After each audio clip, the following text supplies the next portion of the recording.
मित्रांनो, सप्रेम नमस्कार.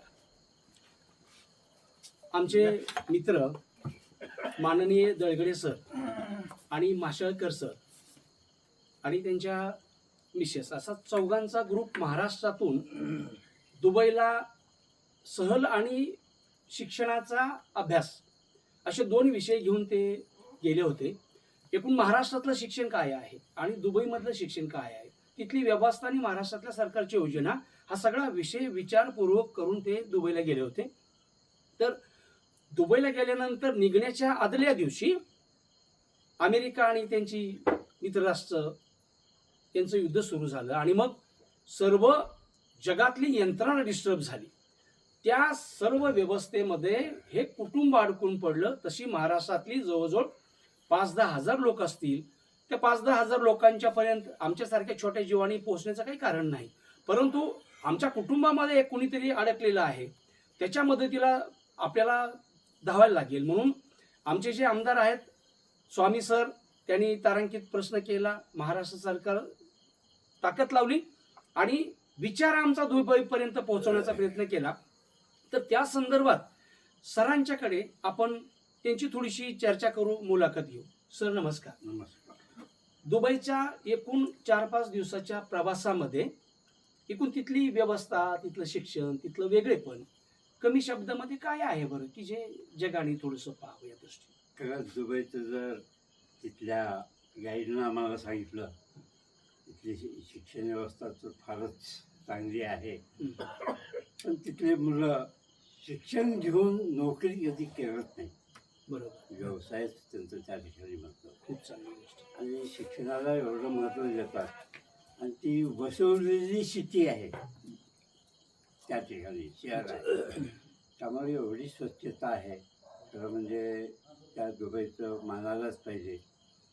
कारण काय, याच्या 10-15 वर्षापूर्वी त्यांची बैठक 15-20-25 वर्षापूर्वी झालेली होती म्हणे, असं गाईड सांगितलं.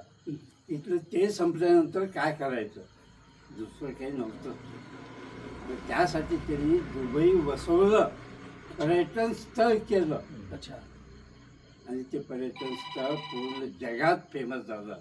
आणि जगातले लोक त्या ठिकाणी पर्यटन म्हणून येतात.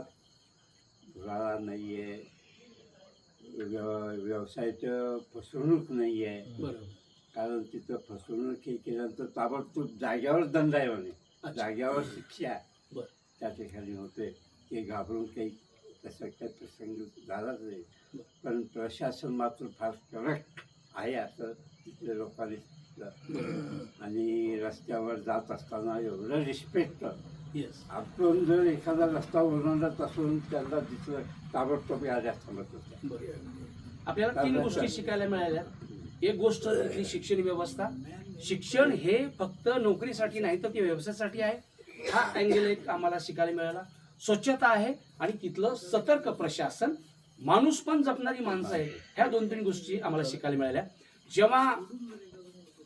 जेव्हा आपण प्रवासाच्या नंतर परतीचा भाग आपण थोडासा घेऊ. परतीच्या भागामध्ये जेव्हा युद्धजन्य परिस्थिती निर्माण झाली, तर तिथं तुम्हाला मदतीला कोण आलं आणि त्यावेळीची काय स्थिती होती? त्यावेळेस आपल्याकडं, आपल्या भारतामध्ये फोन केलं. आमच्या भावाचे मित्र काही लोक आले. खरंच त्यांनी डबा वगैरे घेऊन आले. त्यांची जेवणात खरं पहिला तर सगळं जेवणाची व्यवस्था होती. पण पैसे पाहिजे का, पैसे मर्याद गेल्यानंतर द्या, आम्हाला भारतात गेल्यानंतर द्या. पैशाची काही चिंता नाही. व्हिडिओ एवढ्यासाठीच आम्ही भारत सरकारला विनंती केलं की आम्ही इथं घाबरलेलो, आम्हाला एकदा भारतामध्ये घ्या, भारतामध्ये विमानातून घ्या, एवढ्यासाठीच व्हिडिओ त्या ठिकाणी व्हायरल केलं. आणि 1-2 प्रसंग आम्हाला दुसऱ्यांनी सांगितलं की आम्ही ते जे बुर्ज होतं ते बघून आल्यानंतर दुसरे ते त्याच्या 1 किलोमीटर परिसर पडला, बॉम्ब पडला. म्हणजे तिथल्या लोकांनी सांगितलं, आम्हाला माहीत नव्हतं. पण दुसऱ्या दिवशी विमानाच्या साईडला एक पडला. ते आम्ही येताना बघितलं. ती बिल्डिंग पूर्णपणे काळभोर झालेलं. त्या ठिकाणी ड्रोन मार्फत त्या ठिकाणी टाकता येईल, ड्रोन मार्फत. नाशिक जवळजवळ प्रसंग आम्ही आणि ते विमानतळ आमच्यापासून फक्त 2 किलोमीटर. बरोबर. आता पुढचा एक महत्वाचा भाग, जेव्हा जग पाहतं की भारत सरकार, महाराष्ट्र सरकार गेलं, त्यांनी यंत्रणा राबवली, विमान पाठवलं आणि लोकांना माहितीशी आणलं. खरंच काय भारत सरकार असो की महाराष्ट्र सरकार असो, तुमच्या निवास, भोजनाची, प्रवासाची, विमान खर्चाची खरंच सरकार सोय केली का? काही लोकांना झाले असेल आणि निश्चित भारत सरकारने काही लोकांचं त्या ठिकाणी व्यवस्था केलेली आहे असं आम्ही ऐकलो. आम्हालाही काही लोक भेटायला आले होते. त्यांनी देखील काही ग्रुपला 3-3.5 लाख रुपये दिले. त्यांनी त्या व्हिडिओमध्ये आहे, क्लिपमध्ये मी पाठवलेलं ते माणसं आलेले त्याला आज दिला असं, पण आमच्यापर्यंत काही कोणती मदत त्या ठिकाणी आम्ही घेतले बी नाही. आम्ही पैशाच्या मदतीसाठी आम्ही नव्हतं साहेब. बरोबर, अगदी बरोबर. पण एकदा आपण कधी एकदा भारतामध्ये जाऊ, बरोबर. एवढं मात्र त्या ठिकाणी विनंती भारत सरकारला केलेली आहे. अजून एक महत्वाचा भाग आहे, पूर्ण जगाने अनुभवला. तिथं दुबईमध्ये ज्योतिषांची कार्यशाळा भरली होती. ज्योतिष, भारतातले अनेक ज्योतिष अभ्यास करण्यासाठी आले असतील, बैठकीला आले असतील. मला ज्योतिषांना विचारायचं आहे की तुम्ही ज्योतिष आहात ना, पुढचं तुम्हाला समजतंय, तर मग युद्ध होणार आहे हे भारतातल्या ज्योतिषांना का नाही कळलं? आणि जर कळलं असेल तर त्यांनी तिथलं किमान तुमचा जीव वाचवण्यासाठी तरी तिथली ज्योतिषांची कार्यशाळा थांबवायला पाहिजे होती. ते नाही झालं. म्हणजे भारतातल्या अनेक लोकांनी ज्योतिषाच्या मागे लागू नये हे मला आवर्जून सांगायचं आहे, सन्मानपूर्वक सांगायचं आहे. विज्ञानाच्या पात्यावरती आम्हाला घासून सांगायचं आहे की ज्योतिषांचं शास्त्र खरं नाही. आणि असल तर त्यांनी सांगायला पाहिजे होते की हे युद्ध होणार आहे, आपण आपल्या सुखासाठी आपल्या आपल्या देशात निवांत राहा. तुम्ही जर दुःखाच्या ठिकाणी गेलात, युद्ध होणार त्या ठिकाणी गेलात आणि मग पळून आलात. आणि विशेषतः इथल्या महाराष्ट्र सरकार असो की भारत सरकारच्या लोकांनी पहिल्यांदा ज्योतिषांना भारतात आणलं आणि ज्यांनी आयुष्य घालवलं शिक्षकी म्हणून, त्याच्यानंतर हेडमास्टर म्हणून लाखो लोक उमरगेच्या मातृभूमीमध्ये तयार करणारे दळगडे सर आहेत, त्यांना मात्र उशिराने यावं लागलं. ही शोकांतिका महाराष्ट्रातल्या प्रत्येक माणसाने नक्कीच विचारायला पाहिजे, एवढीच आमची सद्भावना आहे. तरीही भारत सरकारचे, महाराष्ट्रातल्या अनेक विद्वान चांगल्या मित्रांचे आणि तुम्हाला जे जीव खाऊ घातलं त्या संघटनेचं नाव काय म्हटलं? जैन संघटनेचं मनापासून धन्यवाद व्यक्त करतो. कारण जैन संघटनेने महाराष्ट्रामध्ये अनेक वेळेला, ज्याच्या वेळेला भूकंप येतो, दुष्काळ येतो, कोविड येतं, या सर्व व्यवस्थेमध्ये महाराष्ट्रामध्ये अनेक ठिकाणी त्यांनी कामं केलेली आहेत. आणि त्याचसोबत आम्ही अजून जैन संघटनेला विसरलो नाही. मराठवाड्यामध्ये झालेल्या भूकंपामध्ये त्यांनी भरपूर काम केलेलं आहे, म्हणून मी जैन संघटनेचे सुद्धा मनापासून धन्यवाद व्यक्त करतो.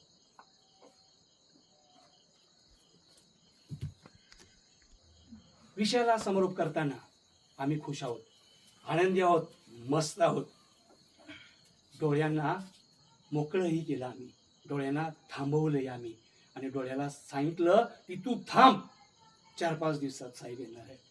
तुम्ही आता खूप बरं वाटलं. तिथला एक दुसरा शेवटचा जातानाचा एक भाग महत्वाचा असा की सर, जेव्हा अशी परिस्थिती झाली तेव्हा भावनेची झालेली घालमेल, काय काय गोष्टी आठवल्या.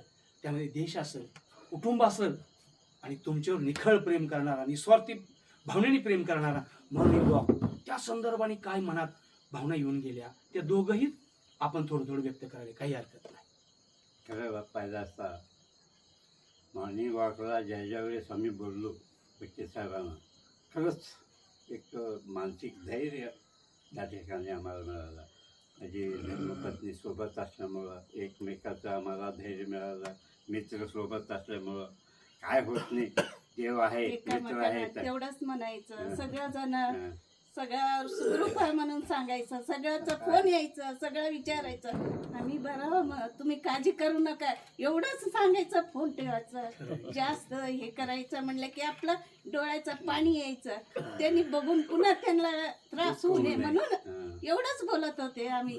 आराम आहे म्हणायचं. सर, गाव सोडलं की गावाची आठवण येते, तालुका सोडला की तालुक्याची आठवण येते, राज्य सोडलं की राज्याची आठवण येते, देश सोडले तर भारताची आठवण येते. त्या संदर्भात काय भारत माता हा शब्द उच्चारताना किंवा भारताबद्दल, माझ्या मातृभूमीबद्दल काय जाणवत होतं?